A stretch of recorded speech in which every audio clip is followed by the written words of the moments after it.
What's up, y'all? It's Shuffle, and we're gonna tear apart another game journalist guide here for Darkest Dungeon. And before we get started, if you enjoy the video, like, comment, subscribe, all that stuff. Check out the stuff in the box below, like Discord, Twitter, Twitch, and Patreon. Okay, all of the plugging is now done. What's nice about this is we can see a up and down vote thing. And I was looking for different various guides to roast, and I came across this one first. And then I was looking around their site a little bit more. And this one's actually okay. Maybe we'll talk about it sometime, but I came across this one as well, and I wanted to see what it was. And so I skimmed it, and there's some winners. By winners, I mean some really awful advice. There's actually one or two that are not bad, but we'll cover those. So, like I said, this is from Game Pressure. They do a bunch of game guides, apparently. And I don't know who wrote this, but I guess it's better if I don't, because I don't want to, like...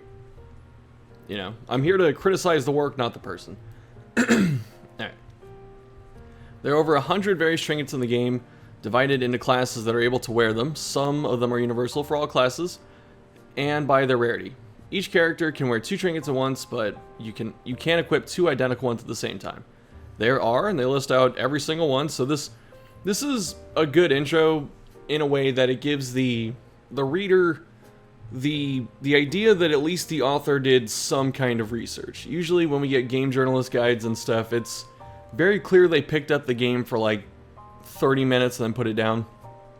And this one, I don't think this person made it to champion, whoever wrote this, but they have some ideas. And like I said, they at least went and counted every single trinket in the wiki, which I wouldn't have done that, so props to them.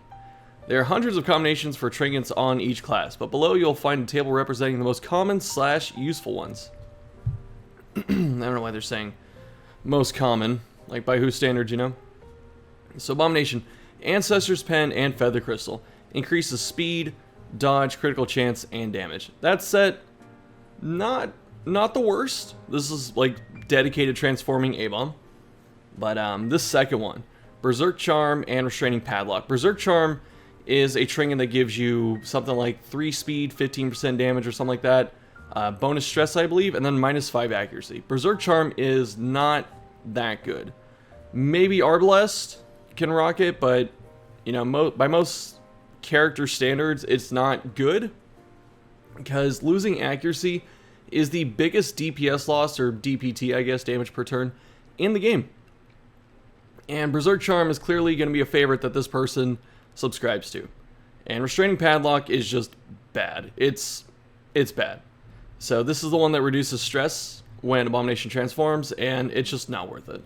So you get extra speed, damage, and decreased stress inflicted upon transforming into a beast. There is no human set for Abomination trinkets, and I'm very sad about that, because human A-bomb, let me double check here, okay.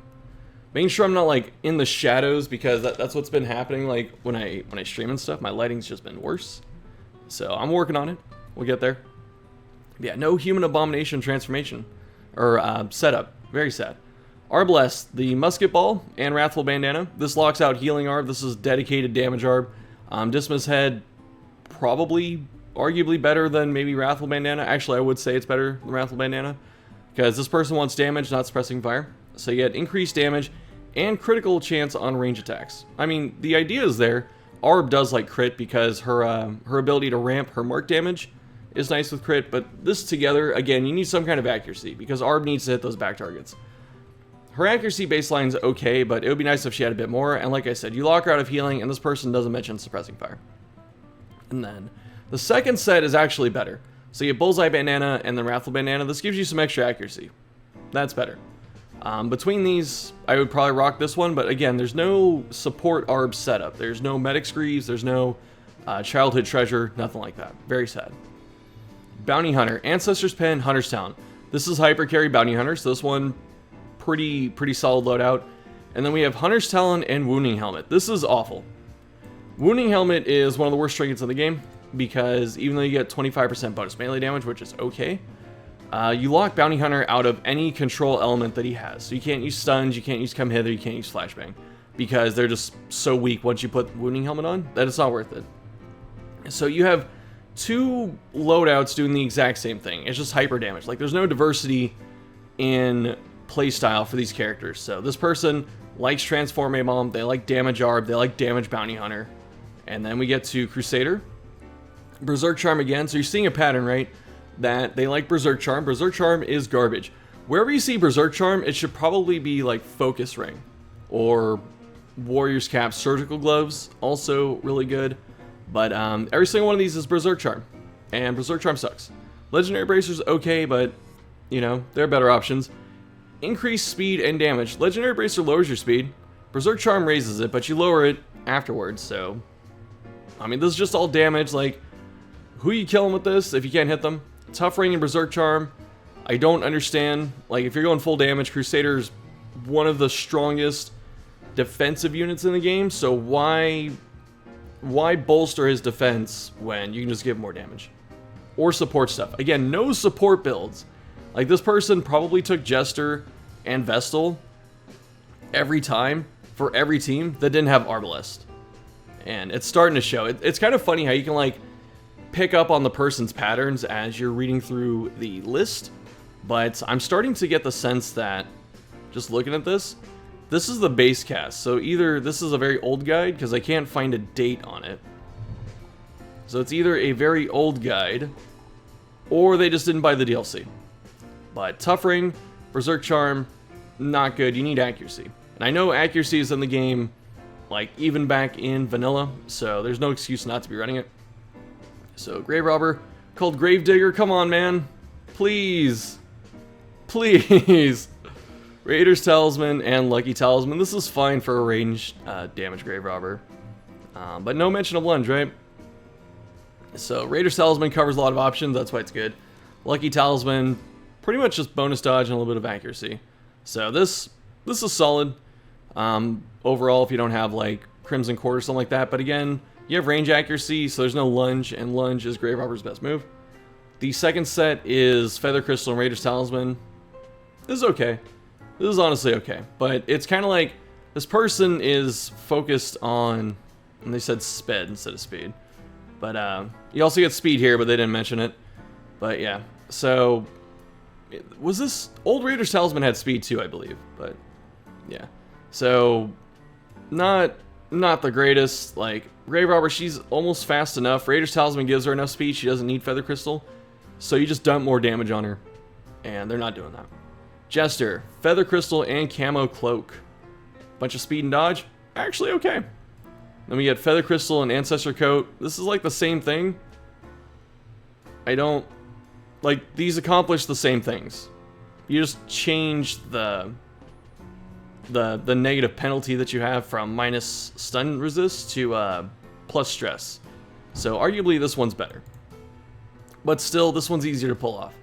I don't know. Still, just like I said, no diversity in builds, which I don't like. So there's no bleed damage, there's no Dirk Stab, there's no solo tanking, like none of that. It's just speed.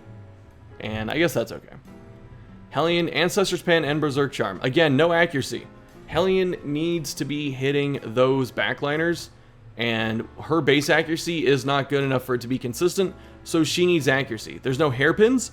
Her hairpins were in the base game. There's no Warrior's Cap. There's no Focus Ring. I can't think of another one that gives accuracy in vanilla, besides like Surgical Gloves. But yeah, none of these, again, for our damage dealers. No accuracy on anyone. None.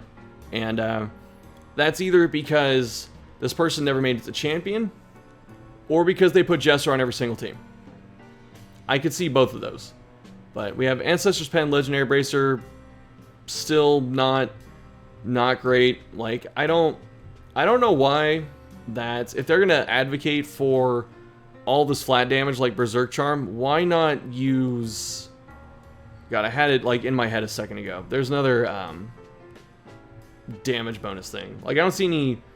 I guess there's probably no Crescendo Box at this point, or Ancestor Candle, but what's another one? Maybe it'll come back to me. But I'm trying to think of something else that does damage. Brawler's Gloves. There they are. No Brawler's Gloves. Probably, or Dismas Head. Probably okay on Hellion, even though I don't like Brawler's Gloves that much. Really sucks. Highwayman, Gunslinger Buckle, Berserk Charm. You can kind of get away with Gunslinger Buckle here because you get bonus accuracy, but you're still tanking your accuracy with Berserk Charm. I don't like seeing this in every single loadout. And range Highwayman is just not good. Again, no diversity. So we have Musket Ball instead of Berserk Charm, which is, this is better than Berserk Charm. So we don't have that, and I'm big sad. So we have, let's see, Houndmaster, Dodge Setup, no damage setup here, and then we have Spike Collar and Feather Crystal. This is a bit better, but again, no accuracy. Like, no accuracy anywhere on anyone. Houndmaster has atrocious accuracy for someone with reach. Goes up to 105. So Focus Ring was in the game. It existed at some point, so we can see it. It's right here. This could be replaced on every single DPS so far, and it would be good. But, so yeah, we have Focus Ring or Fortunate Armlet. You should be running both of these, honestly. Especially if you don't run Jester.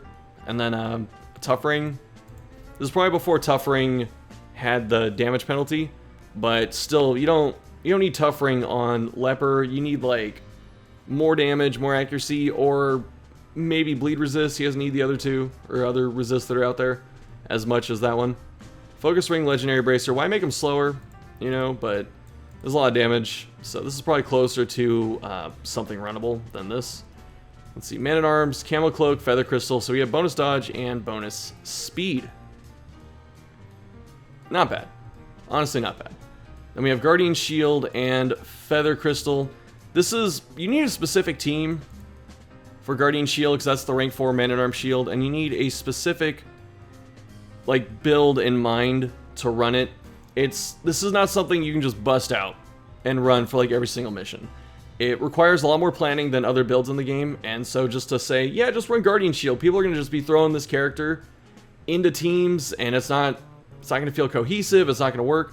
And then also, Feather Crystal is very anti-synergy for our Guardian Shield build, because Guardian Shield, like rank 4 Man-at-Arms gets 3 attacks. He gets Bolster, he gets Command, and he gets Defender, I believe, and Bellow, so he gets 4.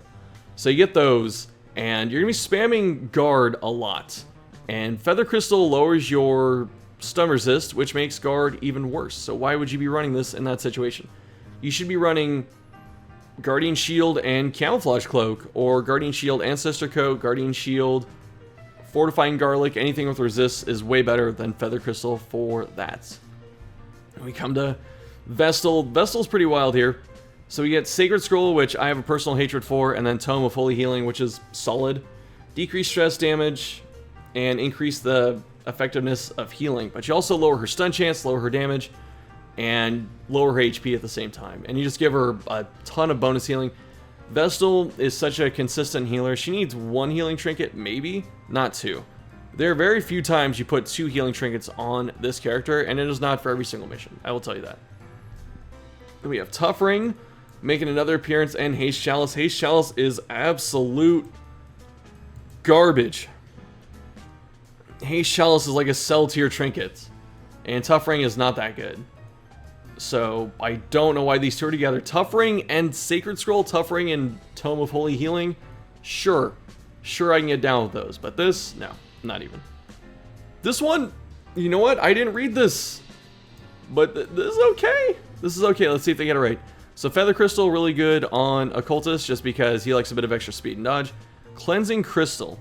I'm going to see if they get it right before they did. So increased speed, dodge, resistances. Yes, actually. And then you get decreased chance to cause bleeding with weird reconstruction for healing. This is true. This is one of the smarter things to put on Occultist, because it lowers the bleed chance. But when you get to Champion, when you probably start finding Cleansing Crystal, bleed, resist, I think his bleed chance at max is like 70%, so most people aren't getting bled by this unless they get hit by like Hemophilia. And Cleansing Crystal really isn't going to save you at that point, so it's solid. It locks you out of his debuffs, but it does make the healing a bit more safe, and I guess that's okay. We have Camo Cloak and Cleansing Crystal, increased speed, dodge, all this stuff, so there's just a huge dodge setup, which is fine. Occultist likes that. And then we come down to Plague Doctor, Blasphemous Vial, and Poison Herb. Don't really need Poison Herb on top of this, unless you're really trying to punch through Disease Resist on Virago and Things in the Warrens. But otherwise, not that necessary. and it really weakens Plague Doctor defensively, so not the best. Then we have Blasphemous Vial and Feather Crystal. This is like a best in slot type of loadout, just because Blasphemous Vial is the most broken trinkets probably in the entire game in terms of stat distribution, and Feather Crystal on Plague Doctor is very welcome. So overall, we had a couple good ones at the end. Like, the defensive ones weren't terrible. Like, the defensive trinkets setups and stuff like that, the support ones weren't that bad, but the offensive ones were atrocious. We only like 2 characters got accuracy, and that was Bounty Hunter and that was Leper. And we call Grave Robber Grave Digger, and I'm not a fan of that. So, oh, Grave Robber got some accuracy too, so. Not the best guide, definitely deserving of 77 down dutes. Alright, yeah, so we're going to cut it here.